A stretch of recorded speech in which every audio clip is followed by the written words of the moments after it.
Chers amis, Shalom, V'racha, Beshem Hashem Naaseh, Venatzliach pour ce beau dimanche 6 du mois de août. Lechem Tovim Shalom, bonnes vacances pour ceux qui partent. Et Yud, tête du mois de Av. Be'ezrat Hashem Yitbarach, shiur acheté ce matin par Joël Tayeb, Ayekara, Shem Vrech Otar Bechol Asherla, pour un grand Mazal Tov pour son fils et sa belle-fille, ainsi que remercier Akadosh Baruch Hu pour la belle naissance de sa petite-fille, Libi Chaya Taïta Bat Yahalom. Be'ezrat Hashem, longue vie, bonheur, santé sur le chemin de la Torah des Mizot ou Maasim Tovim. Be'ezrat Hashem, que le mérite de cette étude, ta vie elle aime Birkat Hashem, bonne santé et surtout beaucoup de spiritualité ou Geoula Shlema Pratit Veklalit. Et on commence tout de suite ce shiur Be'ezrat Hashem à étudier, à méditer et à partager. Refouach Shlema pour vous tous, les Nishmat Kol Mete Israël, une grande réussite pour vous tous sur tous vos chemins, que vous soyez heureux, en bonne santé, dans le shalom, dans vos demeures. Bezrat Hashem, une très bonne éducation sur le chemin de la Torah et de la Yirat Shamayim pour vos enfants. Que Akadosh Baruch Hu Lazmin Lahem, Bezrat Hashem, Kol Mishalot Libam Lavodato et Barach, une grande Geoula, une grande alia pour nous tous. Bezrat Hashem, que nos villes se renforcent de spiritualité, d'amour du prochain et de shalom pour notre pays ainsi que toute l'humanité.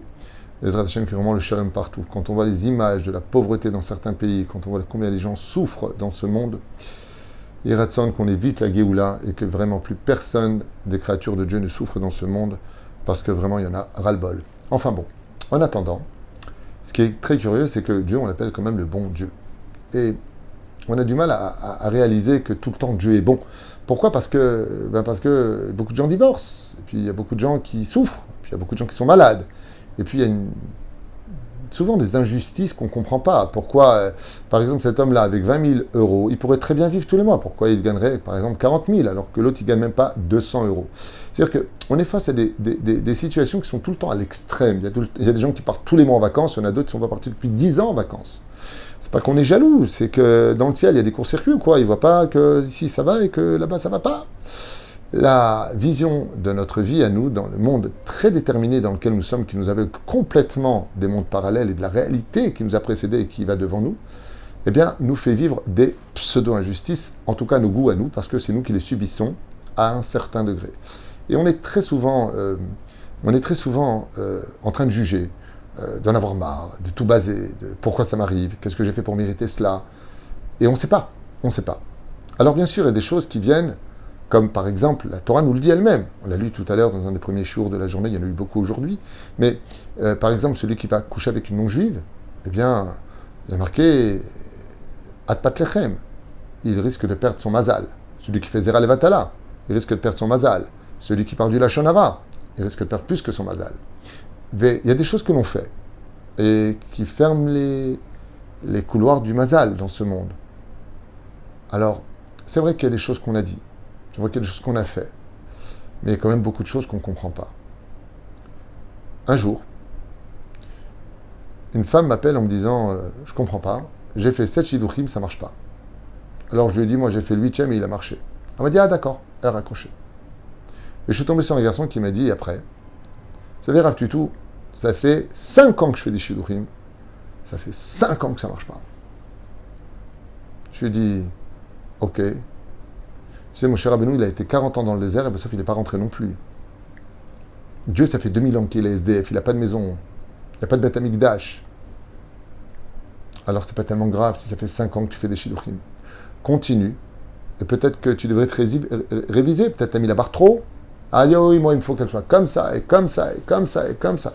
Et moi, je lui ai posé une question, je lui ai dit, moi, toi, t'es le fils de Baba Saleh, du Rabbi Lubavitch, du Rav Ovadia, t'es multimilliardaire, t'es l'homme le plus beau du monde. Il m'a dit non, je ne suis pas vraiment très beau, mais bon, je suis un garçon bien. Je lui ai dit, prends une fille bien alors. Dans l'homme échané. Résultat, on ne comprend pas. On ne comprend pas pourquoi on a des échecs, on ne comprend pas pourquoi Dieu nous amène des fois jusque-là, et puis ça s'arrête. Cette année, je crois que j'ai eu à peu près, non pas exagéré, peut-être 5 mariages ou 6 mariages, je ne sais pas, qui 1 semaine, 2 semaines avant la choupa se sont annulés. D'un coup, un des deux s'est résilié, non, je veux plus. Et celui qui voulait se marier, qui avait sa robe ou son costume, j'ai eu de deux côtés. Hein. L'homme, il a voulu annuler, de l'autre côté, c'est la Kala qui voulait annuler. Mais il y a une Kala qui m'a dit, moi j'ai acheté ma robe, elle est devant moi, mais pourquoi Dieu m'a fait ça ? Pourquoi Dieu, il m'a fait ça ? Pourquoi ? Il veut pas que je me marie. Il me fait pas rencontrer. Pourquoi souffrir? Qu'est-ce que j'ai fait? Alors, pour cette fille-là, je lui ai dit juste une question bête. Hein. Comme ça, moi, je suis pas Dieu, j'ai pas de boule de cristal, et j'ai pas Internet avec Hachem. Donc, est-ce que dans ta jeunesse, par hasard, t'as fait souffrir quelqu'un qui te voulait, tu lui as fait OK, c'est bon, et tu l'as jeté? Un silence de mort au téléphone. Elle me dit oui. Ouais, quand j'étais jeune, effectivement, j'avais promis à quelqu'un à l'âge de 16 ans de me marier avec lui, et je lui ai brisé, et je sais qu'il m'en veut. Je lui ai dit, bon, va lui demander pardon. Elle m'a dit, il est déjà marié. Tu lui rappelles sa femme, et demande-lui, explique-lui la situation, tu lui auras tout a dit, que, est-ce que, maintenant qu'il est marié, il accepte de lui pardonner? Vous ne croirez pas de ce qui s'est passé. Vous ne me croirez pas. 2 jours ou 3 jours plus tard, elle m'appelle, elle me dit, mais c'est incroyable, parce que j'ai réussi à avoir le numéro de téléphone avec beaucoup de mal, c'est pour ça qu'elle a tardé. Et quand son épouse lui dit, bah écoute, je sais pas, c'est une ex à toi qui demande si tu peux lui pardonner parce que son mariage s'est annulé, il lui dit, alors maintenant qu'elle a appelé, je lui pardonne. Elle est tombée des nues. Maintenant qu'elle m'a appelé pour me demander pardon, alors je lui pardonne.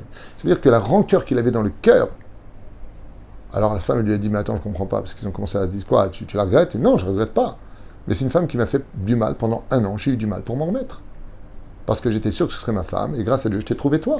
Mais puisqu'elle rappelle, elle, à l'époque, je ne te connaissais pas, alors dis-lui que maintenant, je lui pardonne. Et grâce à Dieu, si Dieu veut, elle a recommencé un chidour et j'ai plus eu de nouvelles. Donc je ne sais pas où elle en est, mais en tout cas, ce qui est sûr, c'est qu'il n'y a aucune injustice.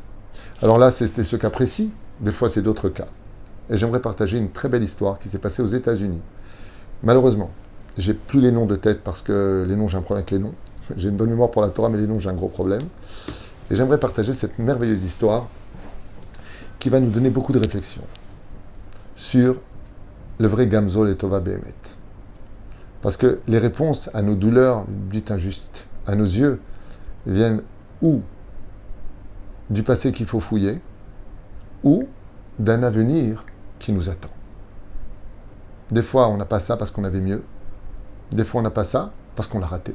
Parce qu'on méritait de le perdre. Pourquoi? À cause d'un passé qui nous a bloqués.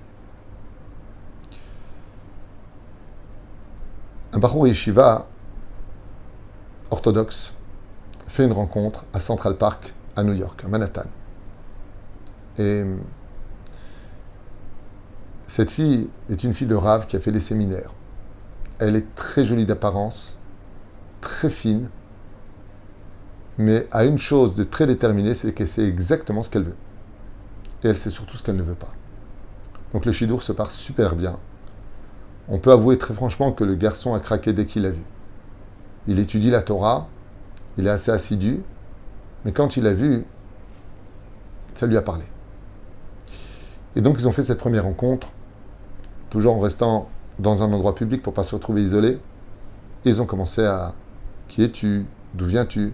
Mon Rav m'a parlé de ta famille. » Elle lui dit « La rabbinite m'a parlé de ta famille. » Tout va bien. Et ils parlent. Et donc, cette communication les amène à ouvrir d'autres volets dans la discussion.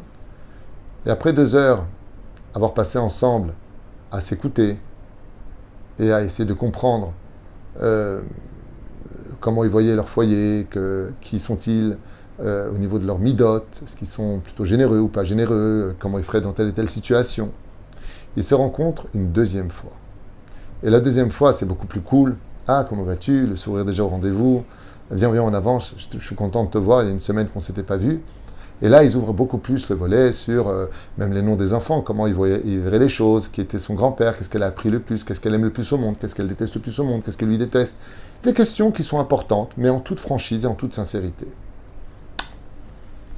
3e rendez-vous arrive, et là, c'est presque fiancé. Pourquoi dans le monde Haridi, sa vie, vous savez, les gens attendent toujours trop de garanties, mais il n'y a pas de garantie, il n'y a aucune garantie pour un couple. Après, c'est le travail qui sera ta garantie.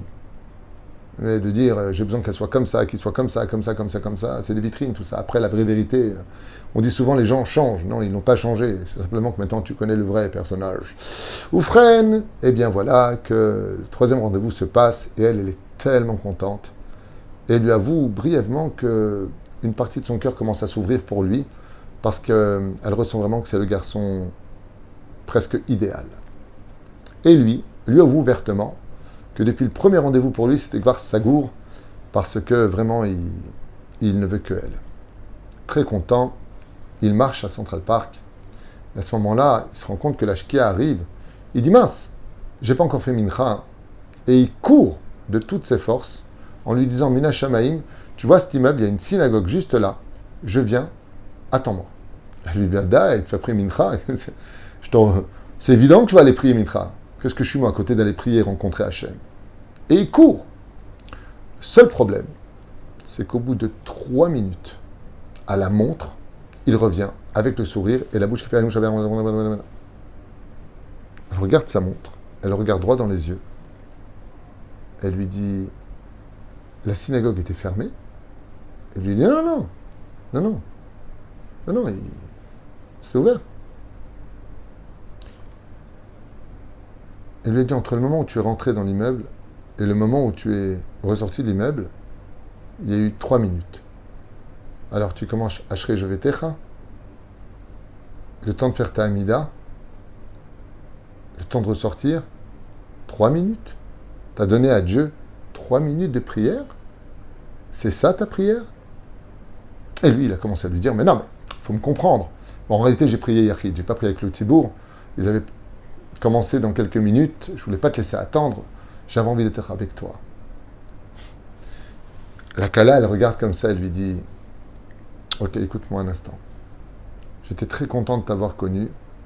J'ai passé un bon moment. Ces 3 rencontres étaient très significatives. Mais je coupe ce chidour, je préviendrai ma rabbinite qui préviendra de ton côté. Et lui, désemparé, il lui dit, mais ça va pas, non? Pourquoi? Qu'est-ce que j'ai fait de mal? J'ai voulu simplement te rejoindre pour savoir vivre, pas te laisser trop longtemps attendre. Elle lui a dit, t'as pas compris. Je ne veux pas d'un mari qui base Dieu ou une prière sous prétexte que moi je suis dehors. Je ne veux pas d'un père pour mes enfants qui fait le supermarché de quand est-ce prier quand il a besoin ou se débarrasser de la prière quand il n'en a pas besoin. Je veux pas de ce mari-là. Cette Nekouda-là, pour moi, est amplement suffisante pour te dire que tu n'es pas la personne que j'épouserai. Elle lui donne le dos en s'excusant et en lui disant, n'oublie pas que c'était juste un chidour. Et tant qu'il n'y a pas de vort, tant qu'on ne s'est pas demandé la main, on ne se doit rien. Donc, ne m'en veux pas. Mais moi, par contre, je sais qui je veux épouser. Les larmes coulent de ses joues. Il est mal.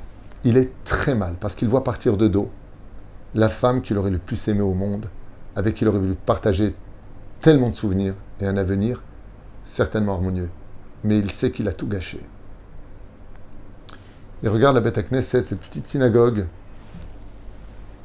qui était tellement bondée de monde, il n'y avait pas de place, il s'est mis de côté, il a prié Yachid à toute vitesse. Il retourne à la Yeshiva, et pendant 2 mois, il essaiera de comprendre, de se guérir de cet échec énorme qui lui est tombé sur la tête. Et il va voir son rab et lui dit, Kvod Harav, pourquoi Dieu m'a fait une telle chose? Moi, c'est vrai que j'ai commis une erreur, mais j'ai quand même prié. C'est vrai que j'ai bâclé la prière. J'étais même pas dedans. Je pensais à elle. Est-ce que ça méritait une telle gifle? Et aujourd'hui, c'est fini. Cette fille, je sais qui elle est. Quand elle décide de ce qu'elle veut pas, il n'y a pas. C'est pas une question de teshuva. J'ai commis une erreur, mais elle me frappe au plus profond de mon cœur. Le Rav il lui a dit, attends, juste une question. Est-ce que tu as encore plus en admiration pour elle ou pas? Je dis, alors oui, dans l'absolu, oui. De renoncer à un garçon comme moi alors que je lui plaisais parce que j'ai fait une prière où j'ai bâclé à Kadosh Baruch Hu pour elle, oui, c'est une femme extraordinaire. Il lui dit, alors qu'est-ce que tu veux chez elle? Et à ce moment-là, il dit, c'est vrai. C'est pas qu'une erreur, c'est une leçon. Ok. Voilà qu'ils vont faire chacun maintenant de leur côté un chidour. Et cette magnifique Kala, tellement attachée à la valeur de la Torah et des mitzvot et à son créateur, fait une rencontre. Elle épouse le fils d'un grand ami Tracham avec lequel elle va se marier et vivre sa vie. Et lui va rencontrer une autre fille avec laquelle Béhémet il va s'empreindre d'un amour incroyable pour elle, qui lui correspondait encore plus que celle qu'il avait connue et avec lequel il va partager en fin de compte eh bien, tous ses rêves qu'il voulait vivre avec l'autre. Et donc les deux étaient assez contents. De temps à autre, ils se croisaient dans Central Park, pendant le Shabbat où ils marchaient. Mais toutes les pensées étaient pures. C'est voilà qu'après un peu de maturité, une fois qu'il a été marié, Ce garçon, chaque fois qu'il passait à Central Park, en regardant de loin cet immeuble dans lequel il devait aller prier, il s'est dit, mais ceci étant, moi j'ai commis une erreur. Et qu'est-ce qu'il fait? Il veut réparer cette erreur. Il dit, ok, j'ai perdu cette Kala, mais Dieu m'a donné une autre Kala. Et Baruch Hashem, c'est pas une takala, c'est un jeu de mots qui veut dire, c'est pas une fille en panne, c'est pas une fille qui est ratée. Elle est super, ma femme, il est très heureux, elle est heureuse, tant mieux. Mais moi, j'ai fait une erreur, j'ai quand même bâclé Hachem. Et la maturité qu'il a eue, comme quoi que les femmes sont toujours matures par rapport à l'homme, il se rend compte que Bémet, il doit faire tchouva. Et il décide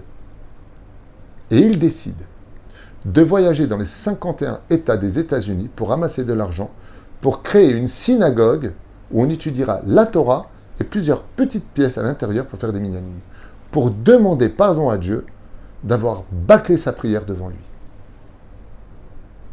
En l'espace de quelques mois, il réunit l'argent en expliquant l'importance du nombre de juifs qui passent là-bas. Moro Park, je crois que ça s'appelle, j'ai oublié le nom, encore une fois. Bekitsour, et il va créer cette synagogue. Magnifique synagogue, où en haut on étudiera la Torah et en bas, il y aura plusieurs pièces pour aller prier. Je ne sais pas où exactement, mais en tout cas c'est comme ça que c'est marqué.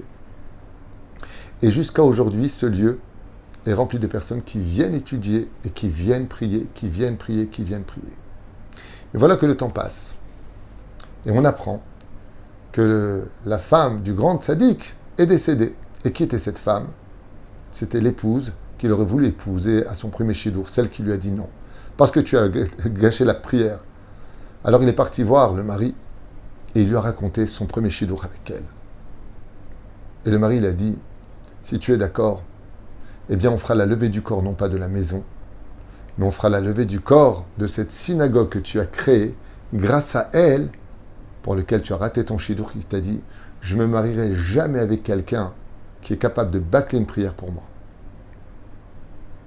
Et en fin de compte, la levée du corps de cette femme, plusieurs années plus tard où elle est morte, a été faite dans la synagogue du Khatan qui voulait se marier avec elle pour être emmené dans sa dernière demeure jusqu'à la résurrection des morts au cimetière.